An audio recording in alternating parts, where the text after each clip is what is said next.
They mocked him. They laughed at the beggar who couldn't afford a single meal. But they didn't know he was the most powerful man in the state. And they definitely didn't know that standing beside him was the only woman whose soul was worth more than all their stolen gold. This isn't just a story about riches. It is about a test and the consequences of failing it.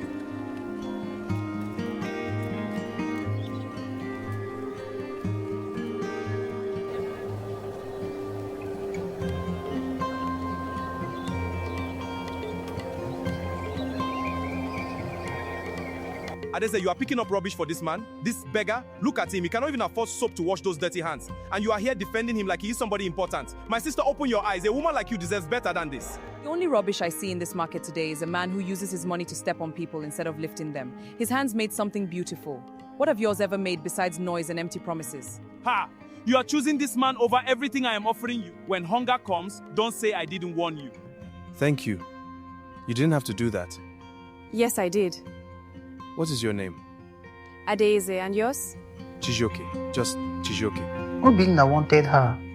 He flashed money, fake luxury, and empty promises. He told her she was wasting her beauty on a man with no future. He staged a fake life, everything designed to make her feel like she was choosing poverty over paradise. Meanwhile, Adaeze lived simply. A small kitchen, clean hands, and a heart that had never once confused comfort with character. This is Adaeze, and today she's about to face the hardest test of her life. Before we go further, if you believe that true love is worth more than all the gold in the world, drop a true love in the comments right now and subscribe to African Tales by Buchi for stories that will stay in your heart long after they end. Now let us see what Adaeze does when the walls close in. Obinna was not finished. Every day, he found a new way to remind Adaeze what she was giving up. New car, new clothes, new performance, all of it for an audience of one. He posted everything, the car, the house, the money, all of it aimed at one woman who had stopped looking at her phone. While Obinna performed, Chijioke worked quietly every morning, carving, building, waiting, the way a man waits when he already knows how the story ends. She visited him every evening, not because he asked her to, but because something in her already knew that peace is worth more than performance. Obinna watched, and what he saw made him angrier than any insult could. They were happy, simply, quietly, without him. Then the walls closed in. Her mother, Mama Begeli, the woman who raised her alone on nothing but love and stubbornness, collapsed one morning before the sun had fully risen. The hospital said surgery, the hospital said money, and money was the one thing Adaeze did not have. Chijioke heard.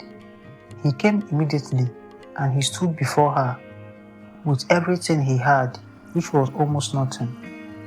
A few coins, folded carefully in a cloth, as if the care of the folding could make them worth more. He was visibly ashamed, but he came.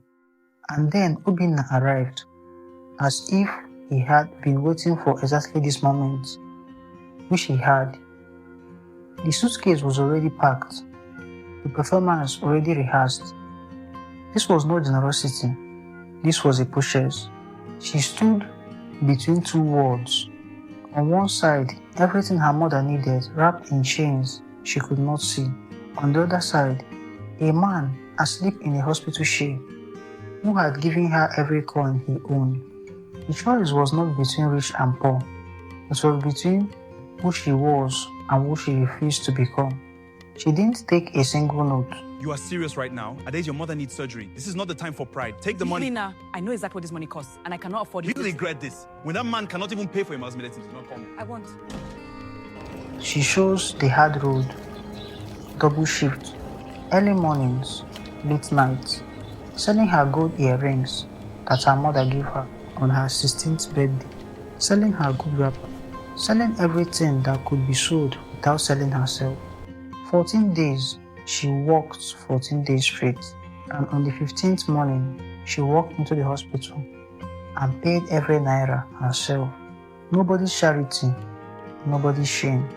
Her own hands, her own sweat, her own love. Her mother survived, and when she opened her eyes and saw Adaeze sitting beside her, she reached up and touched her bare ear. She knew, mothers always know. The next morning, Chijioke came to the hospital. He didn't bring flowers, he didn't bring money. He brought what his hands knew how to make. A carved figure, a woman standing, holding nothing, needing nothing, complete. Obinna did not give up. Men like Obinna do not understand the word no. They only understand the word not yet. And he had one move left. The biggest stage he could find. A public gathering where humiliation would have the largest possible audience. The Umuedo Community Day. Every year, every family, every chief, every person of note. And this year, Obinna had made sure everyone who mattered would be there to watch.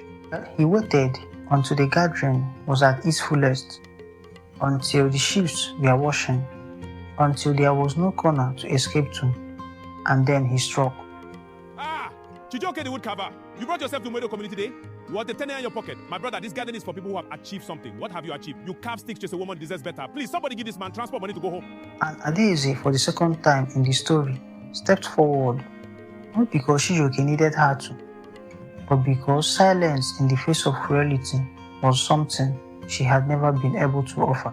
Obinna, you have stood in two different places and tried to make this man small. And both times, he has stood straighter than you. A man who works with his hands and keeps his dignity is worth 10 of you. The whole of Umuedo can hear me. Obinna had one card left, the oldest card of small men force. Remove this man from this gathering. To remove the he was beggar not from the invited. gathering. He does not belong here. It Remove was the him last now. mistake he would ever make in Umuedo. The guards approached. The crowd held its breath. And then something happened that nobody in Umuedo will ever forget for the rest of their lives. The guards did not grab him. They stopped. They looked at each other and they bowed. Then sirens came, not one, not two, the kind that parts the road before it arrives. The kind that makes every important man in the room suddenly remember who they actually are. A man in sharp suit walked directly to Chijioke. He leaned in. He said four words. It is time. Sir, it is time. I have something to tell you. I should have told you sooner. And the gathering but I needed to know who you were understood before you knew who I was. that Now the I know. man in rags And I am sorry was for every never just difficult a day that man was in part of that rags. test. He walked to the vehicle. The door closed. 1 minute, 2 minutes. The door opened again, and the man who walked out was wearing the full regalia of the executive governor of the state. The same face, the same tribal man, the same calm eyes, but now everyone could see what Adaeze had seen from the very beginning. The chiefs rose first, then the crowd, wave after wave of recognition moving through Umuedo like water. The same man they watched, they mocked, was the governor of their state, and he had been watching them the entire time. But Chijioke did not look at the chiefs. He did not look at Obinna. He walked through the passing crowd towards one person, the only person in Umuedo who had seen him clearly when he was wearing nothing worth seeing. This woman, when I had nothing, picked up what others kicked to the ground. When I had nothing, she gave everything she had gone. She chose me, not what I could give her. Me, Umuedo, this is the woman standing beside your governor. Remember her face, because where I go, she goes. Obinna said nothing. There was nothing left to say. The crowds that had laughed with him now would not meet his eyes. The good shame that had announced him now just hung there, heavy, useless, and small. Adaeze was not vindicated by the governor's regalia. She was vindicated long before the convoy arrived. The moment she pushed the suitcase back, the moment she walked those 14 nights, the moment she shows who she was over what she could have had, the governor was the reward, but the victory had already been won. True royalty isn't found in a crown, It is found in the heart that stays when the pockets are empty. Don't ever be ashamed of being kind when the world demands you to be greedy. The test is never about what you are given. It is always about who you choose to be when you have nothing. If this story touched your heart, share it with someone you love and subscribe to African Tales by Buchi for more stories that will stay with you long after they end.